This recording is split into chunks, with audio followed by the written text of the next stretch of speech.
वो बहुत डिफिकल्ट था एक्चुअली वो मेंटेन करना बिकॉज हम लोग जब प्लेन के अंदर शूट कर रहे थे तो काफ़ी बैक एंड फोर्थ शूट हो रहा था तो ऐसा नहीं था कि अच्छा अब आज नाक टूटी है तो उसके बाद में हम प्रोग्रेशन में शूट कर रहे हैं सेम चीज़ यू नो फिर कपड़े बदल के आप अच्छा भाई आप ये सीन शूट करो जिसमें आप पूरा क्लीन हो यू नो सो वो काफ़ी कंटिन्यूटी मेंटेन करनी पड़ रही थी तो hats off to the continuity supervisor and Sajid जो मेरे मेकअप आर्टिस्ट हैं।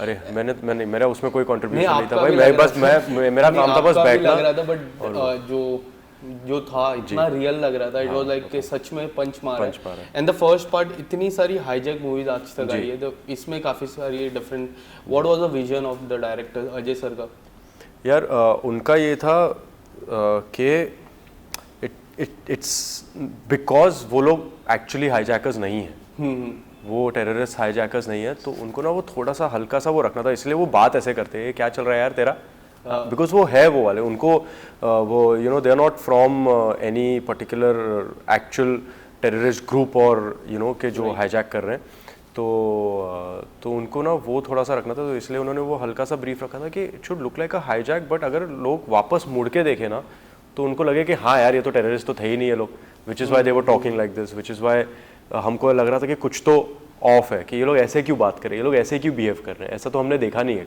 कभी भी हाईजैक मूवीज में you know it's not why are things not very serious you know कि ये ऐसे कैसे कि अंकित उठ के इसको जाने दे रहे हैं फिर पंच मार दिया फिर इसको जाने दे रहे हैं फिर नेहा को भी जाने दे रहे हैं पीछे ये लोग बात कर रहे हैं ये क्यों हो रहा है ये कैसे हो रहा है तो यू नो वो थोड़ा सा वो ऑफ चाहिए था कि लोग क्वेश्चन करें ताकि जब एंड में रिवील हो कि ये सब नेहा का प्लान था हाईजैक का एंड ऑल तब समझ में आया कि हाँ ओके ये जानबूझ के कर रहे हैं। बट अंकित की सबसे बेस्ट पार्ट क्या लगती है पूरे में?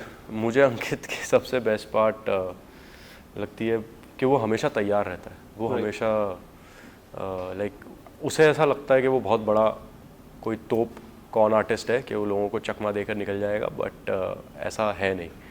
एंड स्क्रिप्ट की मैं बात करूँ जिस तरह आपके पास स्क्रिप्ट आई सबसे अच्छी बात क्या लगी एंड सबसे इंटरेस्टिंग बात क्या लगी कि मुझे ये करना चाहिए because I have seen you working मैं लास्ट परफॉर्मेंस की बात करूँ हमेशा डिफरेंट रोल रहता है इसमें भी मुझे काफ़ी डिफरेंट रोल लगा आप कुछ बताना चाहोगे इसको? मैं कुछ नहीं यार मैं जब पहली बार ये फिल्म सुना तो आई वो सोल्ड आउट बिकॉज बहुत ही कम ऐसे थ्रिलर्स मैंने सुनी थी जो मैं एक्चुअली एंटिसिपेट नहीं कर पाया था you know because as a viewer as a listener आप भी जब फिल्म देखते तो आपका दिमाग चलने लग जाता है कि अच्छा भी ये होगा ये ऐसा क्यों हुआ ये ऐसा होना चाहिए और ये होगा तो मैं जो भी एंटिसिपेट कर रहा था ना वो नहीं हो रहा था उसका बिल्कुल उल्टा हो रहा था तो I was like oh this is very interesting और मुझे अंकित बड़ा पसंद आया बिकॉज मुझे लगा कि ये एक वैसा नेगेटिव शेड वाला कैरेक्टर है जो मैं पसंद करूँगा प्ले करना और जो ऑडियंस भी पसंद करेगी देखना बिकॉज एंड में जब रिवील होता है कि ये इसने ये सब किया है और फिर नेहा ने इसके साथ ये सब किया है तब इतनी सेटिस्फैक्शन मिलती है ना कि बहुत इंटरेस्टिंग मुझे हाँ कि मतलब ये अच्छा हुआ इसका नाक टूटा हाँ यू नो वैसे वाली फीलिंग आती है। शूट की मैं बात करूँ कुल्लू में शूट हो रहा था अब बीमार भी हुए थे शूट को लेकर बीच में अगर कुछ बताना चाहोगे? कुछ यार हम 4 दिन के लिए थे कुल्लू में 4-5 दिन के लिए शूट के लिए और मेरी तबीयत ख़राब हो गई वहाँ पर because of the weather and all अचानक से तो लकीली फर्स्ट 2 डेज़ आए मुझे शूट नहीं करना था वो सिर्फ बाकियों के साथ शूट कर रहे थे एंड यामी के साथ तो बट फिर भी जिस दिन शूट पे आया तो मेरा बुखार उतर रहा था लेकिन फिर भी ऐसे 100-101 के आसपास था उस ठंड में सॉरी बट वो ठीक है यार मतलब वो सब तो चलते ही रहता है बट शूट करने में मज़ा आया था तब। एंड OTT की मैं बात करूँ कितना इंटरेस्टिंग पार्ट हो जाता है जो लास्ट वीक आपकी जो मूवी थी वो भी OTT this also on OTT how do you see as an actor OTT को? यार we as actors and as makers we see it the same yes whether it's OTT और theatrical because हमारा काम acting करना है तो हम acting कर रहे हैं हम उसी तरीके से किरदार को देखते हैं हम उसी तरीके से कहानी को देखते हैं जिस तरीके से आप कोई भी मीडियम में देखो तो उतना ही 120% देकर जाना होता है so I don't think there is any difference in terms of how you view it but I think it's a producer's prerogative because a lot of math you know पैसे वैसे का वो थोड़ा सा अलग हो जाता है जिसकी मुझे कोई समझ नहीं है। बट सनी एक बात होती है कि जब हमें बड़े पर्दे पे एक विजन लगता है हम अपने फ्रेंड्स को बुलाते, एक स्क्रीनिंग रखते, एक बड़े पर्दे पे दिखा जी। लिए। बट आपके जो फैंस है, मैं जब कल रात को जब देख रहा था, एज अ फैन देख रहा था, मुझे ऐसा लगा कि अगर मैं बड़े पर्दे पे देखता हूँ, एक अलग ही विजन होता है। कभी आपको ऐसा लगा कि जब आप एक्टिंग करते हो कि ये बड़े पर्दे पे आती, तो मुझे ये लग रहा था कि ये बड़े पर्दे पे आती तो एक अलग ही विजन होता, एक अलग ही एक्सपीरियंस होता मेरा देखने का। यार वो ये ना वो वाली बात है कि जब तक आएगी नहीं पता नहीं चलेगा कि ये आनी चाहिए थी कि नहीं। गले में खिच एक सेकेंड।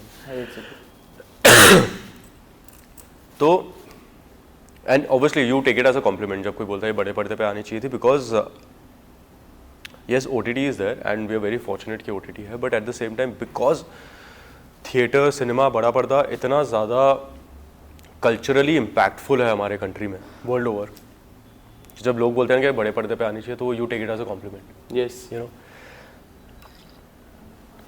एक सेकेंड। हाँ एक या सो हाँ सो तो मैं कह रहा था कि हम we take it as a compliment, you know, theatre man, but at the same time अब क्योंकि there are two mediums, there are two different formats, I think वो बनाते किस हिसाब से वो डिपेंड करता है। एंड चोर निकल के भागा तो थी ही Netflix film, it was sanction by Netflix, and वो ऑलरेडी, ऐसा नहीं है कि हमने फिल्म बनाई है और फिर नेटफ्लिक्स पे डाला, it's a Netflix original film, right. So वो नेटफ्लिक्स ने ही बनाई है वो फिल्म, तो वो उन्होंने अपने OTT के लिए बनाया, तो उसमें तो कुछ कह नहीं सकते। बट जैसे शिद्दत हो या हुड़दंग हो या मिली हो, लाइक मिली तो वो theatrical and then came on Netflix, but like Shiddat हमने जब बनाई थी, we started shooting pre pandemic, जब हमें पता भी नहीं था कि पैंडेमिक या लॉकडाउन जैसी कोई चीज़ होने वाली है, सो दैट वाज तो obviously going to be a theatrical, but pandemic आया एंड लॉकडाउन लगा एंड यू नो थिएटर्स पता नहीं कोई खुल रहे हैं नहीं खुल रहे हैं, 50% नहीं जा रहे हैं, so it was better to not take a chance, you know, and put it on. As a fan point of view में बात करूँ, जब हम थिएटर में देखते हैं हमारे साथ कोई बाजू में रहता है, बट हम OTT में जब देखते हैं हमारे साथ बाजू में कोई नहीं रहता है, Correct. हम अकेले रहते हैं, it's you it's me and as a it's fan screen, point. And वो किस तरह देखते हो एज एन एक्टर, वो प्रेशर होता है कि अगर पूरा ध्यान मेरे पे, मुझे थोड़ा सा अच्छा करना, ऐसा कुछ प्रेशर होता है? नहीं यार, बिकॉज वो थिएटर में भी अगर आप it's a community viewing, in fact वहाँ पे ना और ज़्यादा ये हो जाता है, because you play off each others.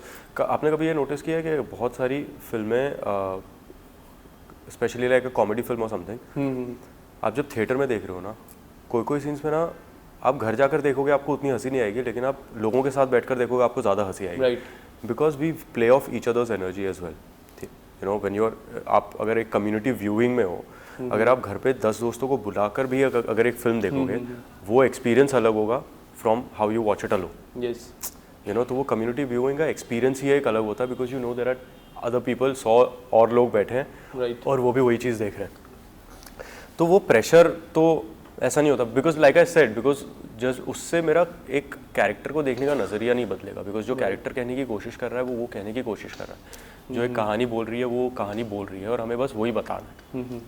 Audience उसे कैसे परसीव करती है, दैट्स ऑन द ऑडियंस। रही बात रिस्पांस की, तो फैंस से सोशल मीडिया पे सबसे ज़्यादा रिस्पांस आते हैं, स्पेशली इंस्टाग्राम से। आपको किस तरह के रिस्पांस, जो ये लास्ट 24 घंटे 2 दिन में, किस तरह के कॉमन रिस्पांस आपको कुछ आपने देखे रहेंगे? हाँ, कॉमन रिस्पॉन्सेज के किसी ने एक्सपेक्ट नहीं किया था कि मेरा कैरेक्टर ऐसा निकलेगा, नेगेटिव निकलेगा फिल्म में, बिकॉज आई थिंक हमने कभी ट्रेलर में भी नहीं बताया ना, हमने कभी उस बारे में बात की है कि क्या है, हमने बस बोला है थ्रिलर, एंड आई थिंक हम कहीं ना कहीं वो एंटिसिपेट कर रहे थे, because coming from a previous image, चाहे वो शिद्दत हो या चाहे वो मिली हो, कि you know sweet lover boy, chocolate boy, cute boy, उससे तो we were cashing on that as well, कि यू नो कि पीपल विल थिंक, ऑब्वियसली एक इमेज बन जाती है तो लोगों को लगेगा कि हाँ स्वीट बॉय। यस, दो इमेज काफी फेमस है, एक चॉकलेट बॉय एंड बोलते हैं कि अनसंग हीरो। हाँ, आप कुछ लाइफ में, like if you want to explore anything, Yeah. So which is that one particular role that you would love to explore in future? which is one particular role. I don't know about role, but I would love to be a part of a supernatural genre, like a superhero type, you know, Like वैसे Batman, Spiderman. हाँ, मतलब कि जहाँ पे सो लगे You have- कोई grit हो, कुछ ऐसा हो के Yes. You know you playing a super hero. And working with Yami, Vicky has also worked with Yeah. Yami. कुछ बातें दोनों भाइयों के साथ एक ही लेडी वर्क करते तो कुछ तो बातें रहती है ना. नहीं यार, आई उन्होंने डोंट कुछ थिंक कहा? ऐसा कुछ था, बिकॉज जब वो विकी के साथ काम कर रही थी तो I am sure they were talking about that film. जब वो मेरे साथ थी तो यहाँ पर हम इस फिल्म के बारे में बात कर रहे थे. आई डोंट थिंक हमने एक भी बार कभी ये डिस्कस किया है कि ओ यू नो विकी के साथ ऐसा था या विकी के साथ वैसा था. It's never happened because we were so always so invested in the film और Yes. क्या हो रहा है एंड कैसे प्ले करना है कि हम वो और आप एक्चुअली वैसे बातें करते हो नहीं, because you know that you know I know that she is worked with Vicky and so you don't talk much about it वैसे. But when we see after that Uri की मैं स्पेशली बात करूँ, जी. जिस तरह फैन बेस बना है विकी जी का, जी. एक कंप्लीट चेंज करेक्ट, हुआ है, बिकॉज या Uri was a Yes. Fabulous hit. या टर्न अराउंड. जी, आपको लगता है कि इसके बाद आपका भी फैन बेस एकदम टर्न अराउंड होगा? जो मुझे लगता है हर मूवी के बाद ऐसा हो जाना हाँ. चाहिए कि आपका फैन बेस टर्न अराउंड हो Yes. जाना चाहिए, बिकॉज दैट्स व्हाट वी हम प्यार के बहुत भूखे हैं ऑडियंस के. हम उसी पर जीते हैं यू नो, बिकॉज अगर ऑडियंस प्यार नहीं देगी, देखेगी नहीं, तो हम बना किसके ले रहे हैं. फर्स्ट ऑफ ऑल ऐसा नहीं है कि मैं किसी को रिप्लेस कर रहा हूँ इसमें. Yes. ऐसा नहीं है कि मैं विक्रांत की जगह पे आ रहा हूँ. कहानी जहाँ पर हसीन दिलरुबा वन ख़त्म हुई थी उसी के कुछ महीने बाद शुरू होती है फिर से वहाँ. So it's Taapsee, Vikrant and me. मेरा एक नया कैरेक्टर है, एक एंट्री है उसमें. सो जो बहुत ही इंटरेस्टिंग है. सो बाकी आई नो बहुत बड़ी हिट रही है हसीन दिलरुबा, एंड आई जस्ट होप के सेकंड को भी लोग उतना ही काफी लोग कह प्यार रहे हैं दें. कि हर्षवर्धन को रिप्लेस किया है, इसमें कितनी सच्चाई है? नहीं, बिकॉज रिप्लेस कैसे करेंगे? हर्षवर्धन के कैरेक्टर तो मर गए थे फर्स्ट वाले में ना, तो उसको रिप्लेस कैसे कर सकते? मतलब move on character like no, it's a completely different story. Taapsee's character, Vikrant character, they stay the same. Rani and Rishu Right. वो वही हैं, वो दो किरदार हैं. वो वहाँ से निकलकर उसके बाद में, बिकॉज वो एक ओपन एंडेड स्टोरी थी Yes. हसीन दिलरुबा वन. सो वहाँ से वो जब निकलते हैं उसके बाद में उनके लाइफ में क्या होता है, एंड वहाँ पर दिस कैरेक्टर एंटर्स जो मैं प्ले कर रहा हूँ. सो फिर वहाँ से कहानी कैसे ऊपर नीचे होती है एंड क्या होता है उसमें, दैट्स द. कब हम देखेंगे? When we are going to see? यार आई डोंट नो, फिलहाल तो हम शूट कर रहे हैं. Okay. सो शूट खत्म होगी जैसे ही, I think then post production and everything, so will take a few months at least. Thank you so much. Thank you so much ma'am.